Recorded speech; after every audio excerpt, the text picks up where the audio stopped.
मंगल भवन अमंगल हारी। प्रिय भक्तों, प्रेम से बोलो सियावर रामचंद्र की जय। पिछले एपिसोड में आपने सुना कि एक तारक जिस नाम का राक्षस बहुत ही आतंक फैला रहा था, उससे सब देवी देवता हार गए। अब उसको मारने के लिए ब्रह्मा जी के पास गए तो ब्रह्मा जी ने उसको उपाय बताया सभी देवताओं को कि जो है अगर किसी तरीके से शिव जी की तपस्या भंग हो जाए, शिव जी का शादी हो जाए, विवाह हो जाए, तो उनके पुत्र से उस दैत्य का सर्वनाश किया जा सकता है, किया जाएगा। यही एक रास्ता और कोई दूसरा रास्ता नहीं है। तो इस पर देवताओं ने कहा कि शिव जी की समाधि को कौन तोड़े। तो सभी देवताओं ने कामदेव को तैयार किया कि तुम जाकर के शिव जी की तपस्या को भंग करो। आज का प्रसंग इसी पर निर्भर करता है। सुनिए।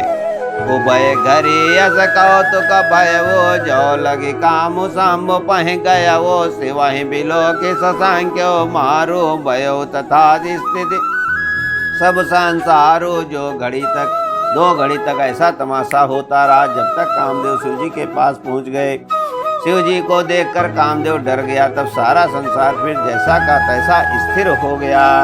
भय तुरंत सब जीव सुखारे जिमि मद उतर गए मतवारे। रुद्र ही देख मदन भय माना दुराधर दुर्गम भगवाना।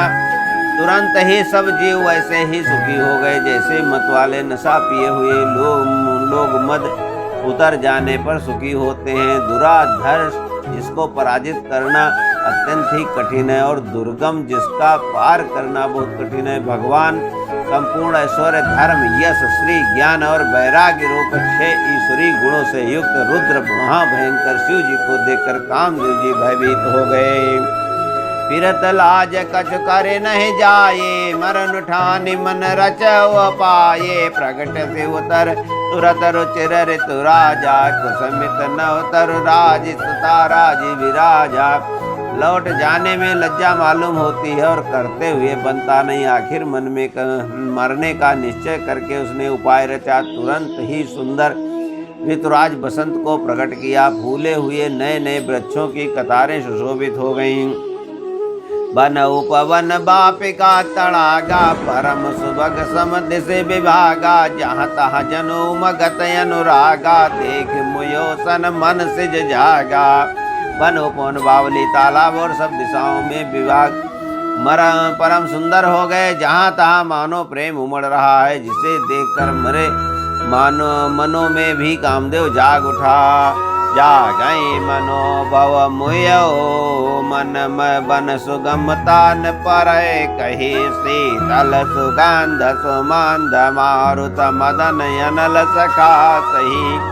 विकसे सरनि बहु कांज कुंजत पुंज मंजुल मधुकरा कल हंस पिक सरस रब कर गान जाचहि अप्सरा।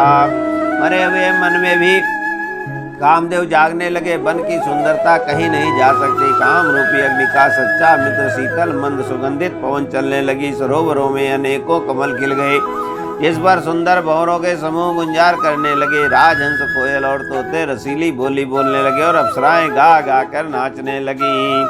सकल कला करे कोट विदेहार्यो सेन समेत चली नय चल समाधि को हृदय निकेत।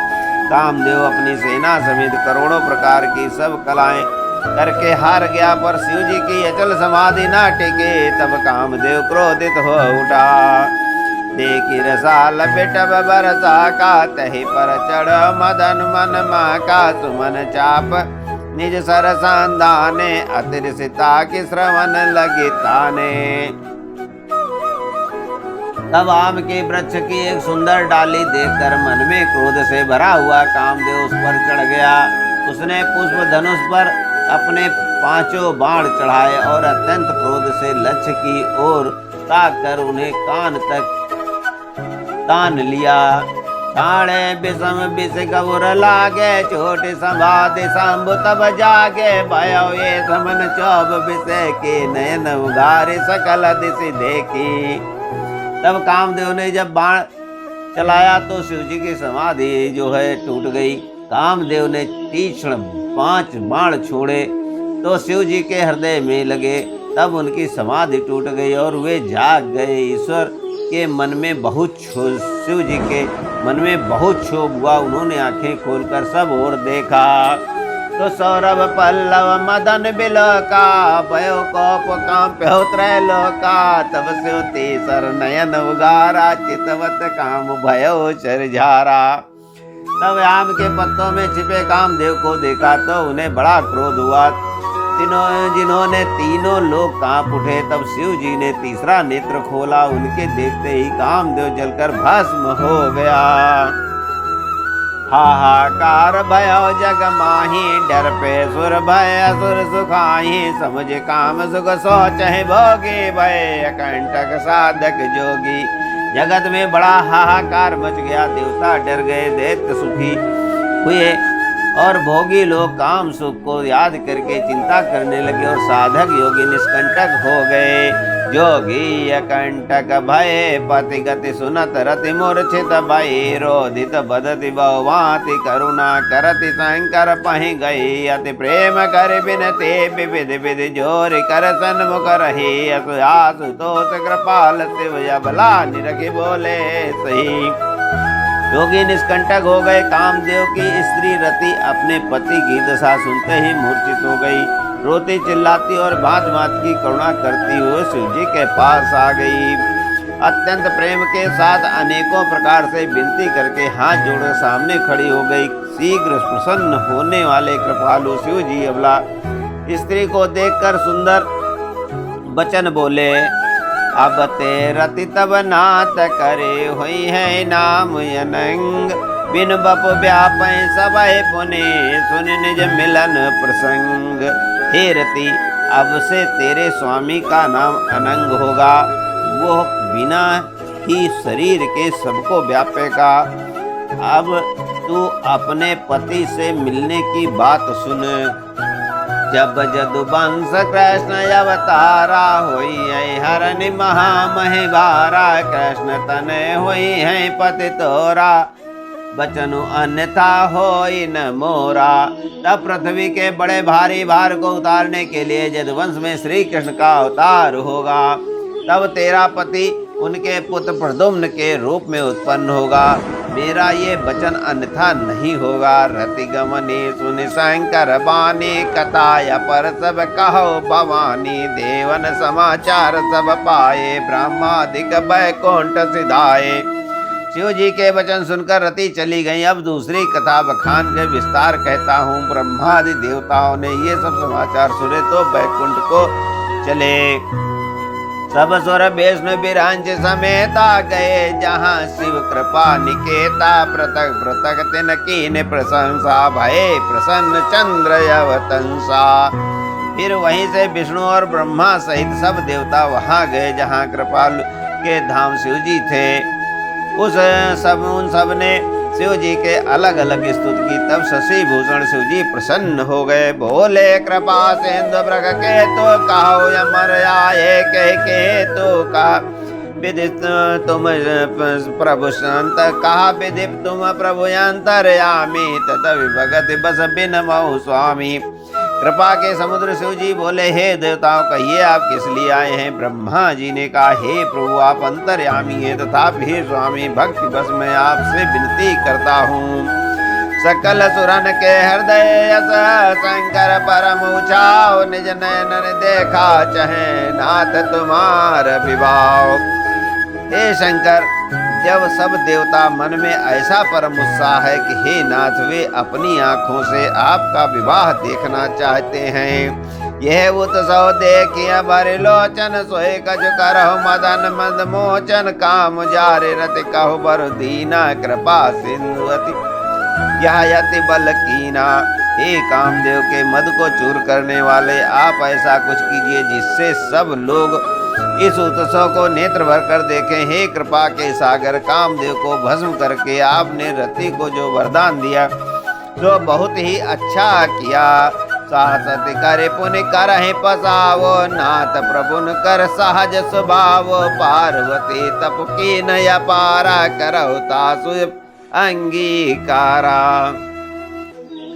इस प्रकार हे नाथ, श्रेष्ठ स्वामियों का ये सहज स्वभाव ही है कि वे पहले दंड देकर फिर कृपा किया करते हैं। पार्वती ने अपार तप किया है, अब उन्हें अंगीकार कीजिए।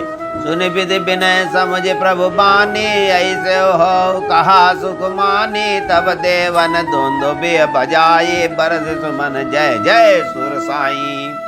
ब्रह्मा जी की प्रार्थना सुनकर और प्रभु रामचंद्र जी के वचनों को याद करके शिव जी ने प्रसन्नता पूर्वक कहा, ऐसा ही हो। तब देवताओं ने नगाड़े बजाए और फूलों की वर्षा करके जय हो देवताओं के स्वामी की जय हो ऐसा कहने लगे। अवसर जाने सब तरह से आए, तुरंत आए विधि गिर भवन पठाए, प्रथम गए जहाँ रही भवानी, बोले मधुर बचन छल सानी। उचित अवसर जानकर सप्त ऋषि आए और ब्रह्मा जी ने तुरंत ही उन्हें हिमाचल के घर भेज दिया। वे पहले वहां गए जहां पार्वती जी थी, फिर उनसे छल से भरे मीठे विनोद युक्त आनंद पहुंचाने वाले वचन बोले। कहा हमारन सुनो तब नारद के उपदेश, अब भाजूट तुम्हारपन जान्यो काम महेश। नारद जी के उपदेश में तुमने उस समय हमारी बात नहीं मानी, अब तो तुम्हारा प्रण झूठा हो गया, क्योंकि महादेव जी ने काम को ही भस्म कर डाला। सुन बोले मुस्काए भवानी, उचित कहो मुनिवर विज्ञानी, तुमरे जान कामु बिजारा, अब लगे शंभु रहे स्वीकारा।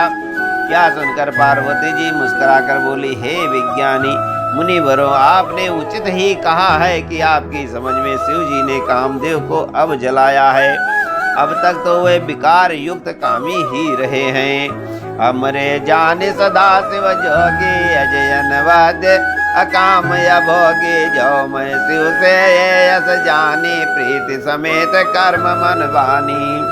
किंतु हमारी समझ से तो शिव जी सदा से ही योगी, अजन्मा, अनिंदा, कामरहित और भोगहीन है। और यदि मैंने शिव जी को ऐसा समझ ही मन वचन और कर्म से प्रेम सहित उनकी सेवा की है, तो हमारपन रहो मुनीसा, करी है सत्य कृपा निधि सा। तुम जो कार जार हमारा, सोयति बड़ अविवेक तुम्हारा।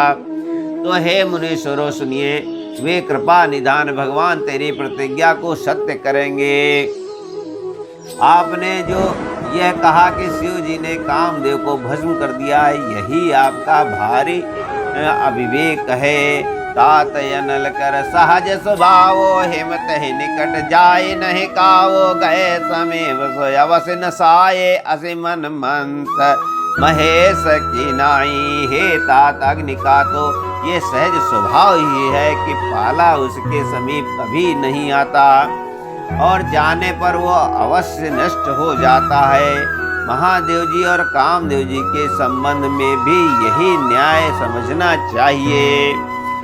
हर से मुनि बचन सुने, देखे प्रेत बेस्वास, चले भवानी नाय सिरे, गए हिमाचल पास। पार्वती जी के वचन सुनकर और उनकी प्रेम तथा विश्वास देखकर मुनि हृदय में बड़े प्रसन्न हुए और वे भवानी को सिर नवाकर चल दिए और हिमाचल के पास जा पहुँचे। बोले सियावर रामचंद्र की जय, पवन सुत हनुमान की जय, गोस्वामी तुलसीदास की जय।